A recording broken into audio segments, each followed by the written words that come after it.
Bismillahirrahmanirrahim. Assalamualaikum warahmatullahi wabarakatuh. Perkenalkan, nama saya Sarah Octavia dengan NIM 2014070046 dari kelas PGMIB pada semester 4.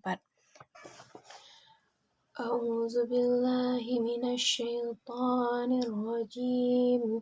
Bismillahirrahmanirrahim.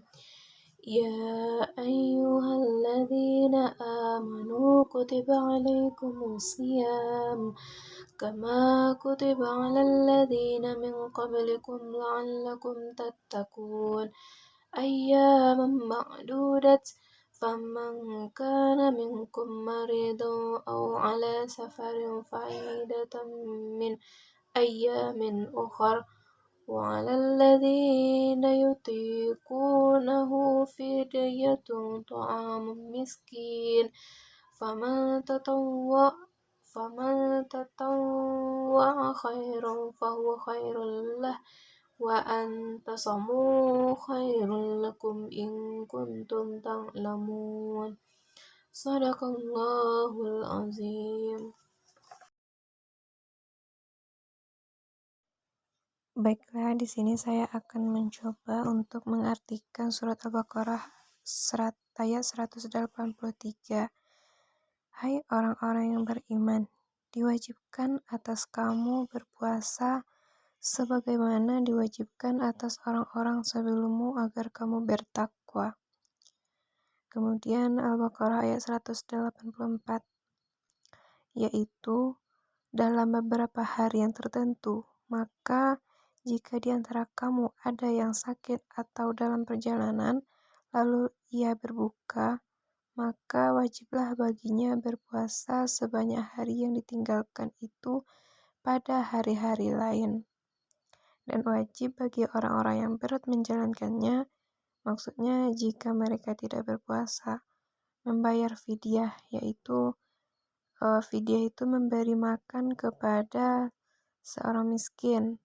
Barang siapa yang dengan kerelaan hati mengerjakan kebajikan, maka itulah yang lebih baik baginya, dan berpuasa lebih baik bagimu jika kamu mengetahui.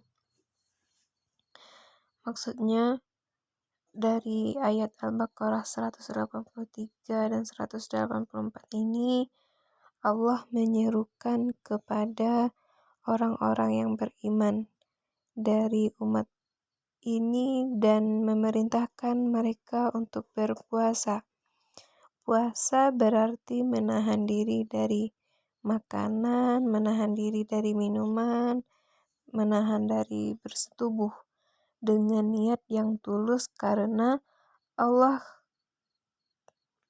Karena puasa mengandung penyucian, pembersihan, dan penjernihan diri dari kebiasaan-kebiasaan yang jelek dan akhlak tercela.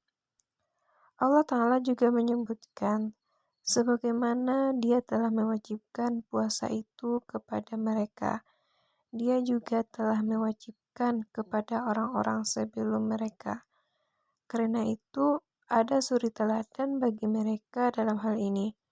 Maka hendaklah mereka bersungguh-sungguh dalam menjalankan kewajiban ini dengan lebih sempurna daripada yang telah dijalankan oleh orang-orang sebelum mereka. Sebagaimana firman Allah Ta'ala yang artinya,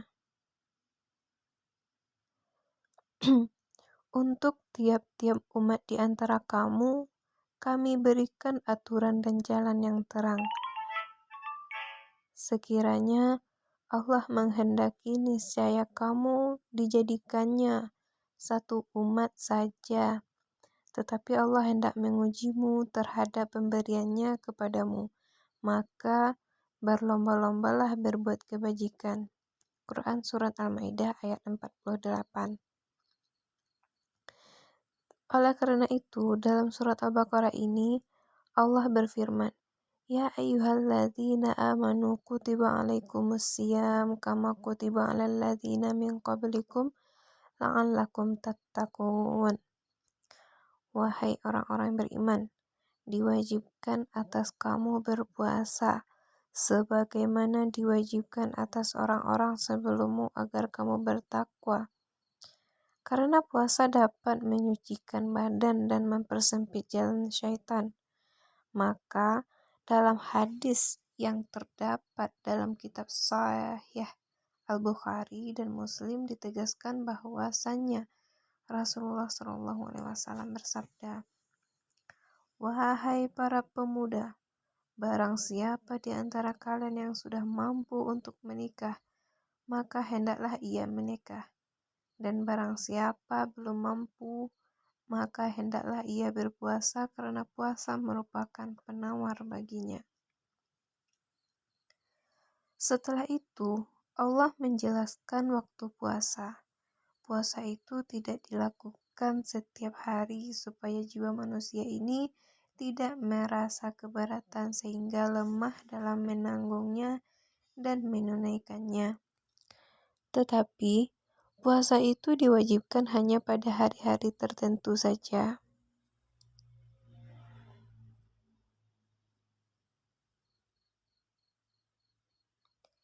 Pada permulaan Islam, puasa dilakukan 3 hari pada setiap bulan.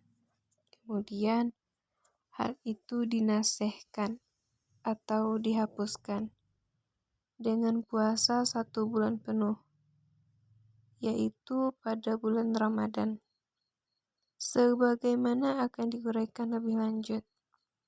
Diriwayatkan dari Abu Mu'az, Ibnu Mas'ud, Ibnu Abbas, Qatadah, dan Daha bin Muzahim bahwa puasa itu pertama kali dijalankan seperti yang diwajibkan kepada umat-umat sebelumnya, yaitu 3 hari setiap bulannya.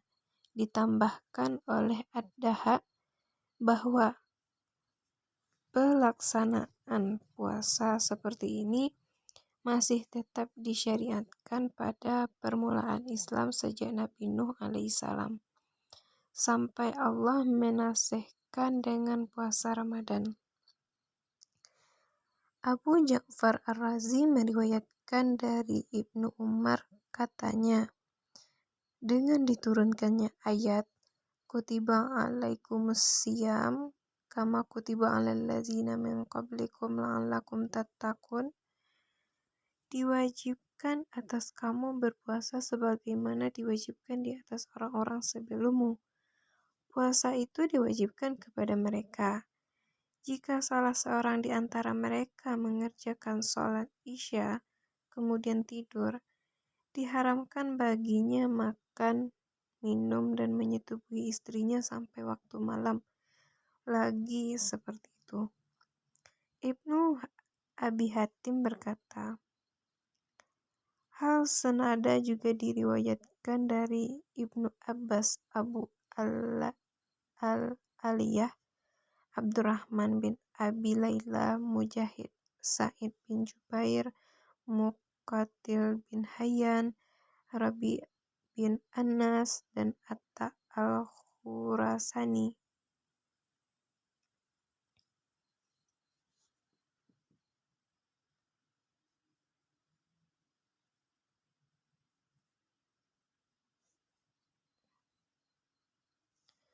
Mengenai firman-Nya,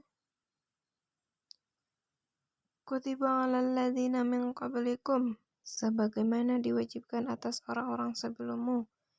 Atta al-Khurasani meriwayatkan dari Ibnu Abbas, yang dimaksudkan yaitu Ahlul Kitab. Selanjutnya, Allah Ta'ala menjelaskan hukum puasa sebagaimana yang berlalu pada permulaan Islam. Dia berfirman, "Faman kana minkum maridan ala safarin fa'idatum min ayyamin ukhar." Barang siapa di antara kamu ada yang sakit atau dalam perjalanan, lalu dia berbuka, maka wajiblah baginya berpuasa sebanyak hari yang ditinggalkan itu dari hari-hari yang lain. Artinya, orang yang sakit dan orang yang dalam perjalanan diperbolehkan untuk tidak berpuasa, karena karena hal itu merupakan kesulitan bagi mereka. Mereka boleh tidak berpuasa tetapi harus mengqadanya pada hari-hari yang lain. Adapun orang yang sehat dan tidak berpergian tetapi merasa berat berpuasa, baginya ada dua pilihan. Yang pertama, berpuasa atau memberikan makan. Jika mau, ia boleh berpuasa atau boleh juga berbuka, tetapi harus memberi makan kepada seorang miskin setiap harinya. Dan jika ia memberikan makan lebih dari seorang pada setiap harinya, maka yang demikian itu lebih baik. Dan berpuasa adalah lebih baik daripada memberi makan. Demikian menurut Ibnu Mas'ud, Ibnu Abbas, Mujahid, Tawus, Muqatil bin Hayyan, dan ulama salaf lainnya. Oleh karena itu, Allah Subhanahu wa taala berfirman, وَعَلَى الَّذِينَ يُطِيقُونَهُ فِدْيَةٌ طَعَامُ مِسْكِينٍ فَمَنْ تَطَوَّعَ خَيْرًا فَهُوَ خَيْرٌ لَهُ وَأَنْ تَصُومُوا خَيْرٌ لَكُمْ إِنْ كُنْتُمْ تَعْلَمُونَ. Dan wajib bagi orang-orang merasa berat menjalankannya jika mereka tidak berpuasa, untuk membayar fidyah, yaitu memberi makan seorang miskin. Barang siapa yang dengan kerelaan hati mengerjakan kebajikan, maka yang demikian itu lebih baik baginya. Dan berpuasa itu lebih baik bagimu jika kamu mengetahui. Demikian pula yang diriwayatkan Imam Bukhari dari Salman bin Aqwa. Katanya ketika turun ayat, وَعَلَى الَّذِينَ يُطِيقُونَهُ فِدْيَةٌ طَعَامُ مِسْكِينٍ. Dan bagi orang-orang yang merasa berat menjalankannya, jika mereka tidak berpuasa, maka membayar fidyah, yaitu memberi makan orang miskin. Ketika itu bagi siapa yang hendak berbuka atau tidak berpuasa, maka membayar fidyah hingga turun ayat yang berikutnya dan menasihkannya. Dan diriwayatkan dari Ubaidillah dari Nafi' dari Ibnu Umar bahwa hal tersebut sudah dinasih. Al-Bukhari meriwayatkan dari Atta bahwa ia pernah mendengar Abu Abbas membaca ayat وَعَلَى الَّذِينَ يُطِيقُونَهُ فِدْيَةٌ طَعَامُ مِسْكِينٍ.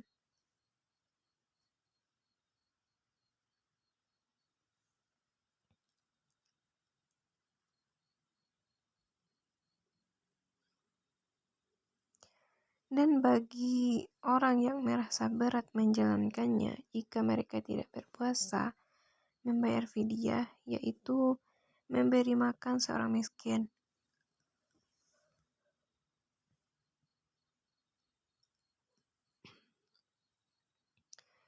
Kata Ibnu Abbas, ayat tersebut tidak dinasih karena yang dimaksudkan dalam ayat itu adalah orang tua laki-laki dan perempuan yang tidak mampu menjalankan ibadah puasa. Maka ia harus memberikan makan setiap harinya kepada seorang miskin. Demikian pula diriwayatkan oleh beberapa periwayat dari Sa'id bin Jubair dan dari Ibnu Abbas. Jadi kesimpulannya bahwa nasih itu tetap berlaku bagi orang sehat yang bermukim, tidak melakukan perjalanan, dengan kewajiban berpuasa baginya melalui ayat faman syahida min kumush syahra falasamuhu. Barang siapa di antara kamu hadir di negeri tempat tinggalnya pada bulan itu, maka hendaklah ia berpuasa.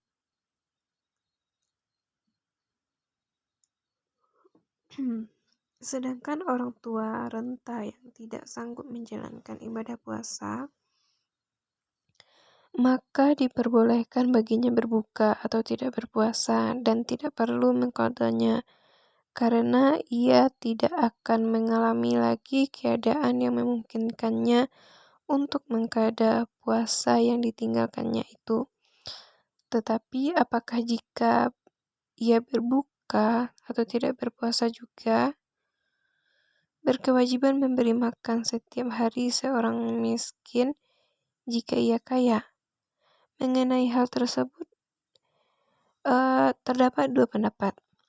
Pendapat pertama menyatakan tidak ada kewajiban baginya memberi makan kepada orang miskin, karena usianya tidak sanggup memenuhinya, sehingga ia tidak diwajibkan membayar fidyah, seperti halnya bayi,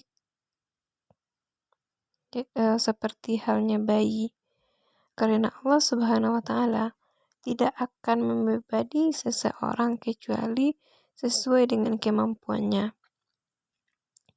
Ini merupakan salah satu pendapat Imam Syafi'i. Kemudian, sedangkan pada pendapat yang kedua, dan merupakan pendapat yang sahih dan yang menjadi pegangan mayoritas ulama, bahwa wajib baginya membayar fidyah untuk setiap hari puasa yang ditinggalkannya, sebagaimana yang ditafsirkan oleh Ibnu Abbas dan beberapa ulama salaf lainnya. Pendapat ini menjadi pilihan Imam Al-Bukhari. Ia mengatakan mengenai orang yang sudah tua, jika ia tidak mampu menjalankan puasa maka ia harus membayar fidyah. Karena Anas ketika ia telah tua pernah setahun atau 2 tahun, ia tidak berpuasa dan memberi makan roti dan daging kepada seorang miskin setiap harinya.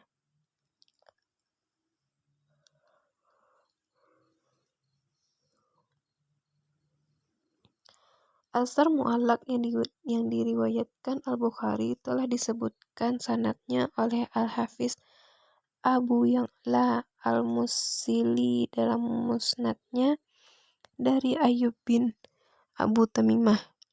Katanya, Anas tidak sanggup menjalankan ibadah puasa. Lalu ia membuatkan bubur roti 1 mangkok besar.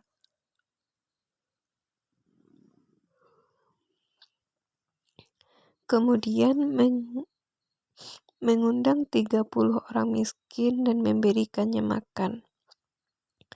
Demikian diriwayatkan oleh Abdu bin Humaid dari Ayub. Hal senada diriwayatkan pula oleh Abdu dari 6 sahabat Anas dari Anas. Termasuk dalam pengertian ini adalah wanita hamil dan orang yang menyusui. Jika keduanya mengkhawatirkan keselamatan diri dan anak mereka, dalam masalah ini terdapat banyak perbedaan pendapat, yang diantaranya para ulama. Di antara mereka ada yang berpendapat bahwa keduanya, wanita hamil dan yang menyusui, boleh tidak berpuasa tetapi membayar fidyah dan mengqada puasanya.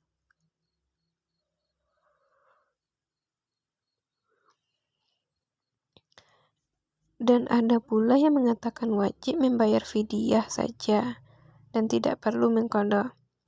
Ada juga yang berpendapat wanita hamil dan wanita yang sedang menyusui itu berkewajiban mengqada puasa yang ditinggalkannya tanpa membayar fidyah. Tetapi ada juga yang berpendapat kedua wanita itu boleh berbuka dengan tanpa membayar fidyah dan tidak juga mengqadanya. Sekian penjelasan saya mengenai surat Al-Baqarah 183 dan 184 mengenai puasa di bulan Ramadan dan ketentuan-ketentuannya. Bagi siapa yang tidak berpuasa, apa hukumannya dan apa yang patut dilakukan dan apa solusinya. Jadi telah saya telah saya uraikan tadi, mudah-mudahan paham. Sekian, terima kasih. Wassalamualaikum warahmatullahi wabarakatuh.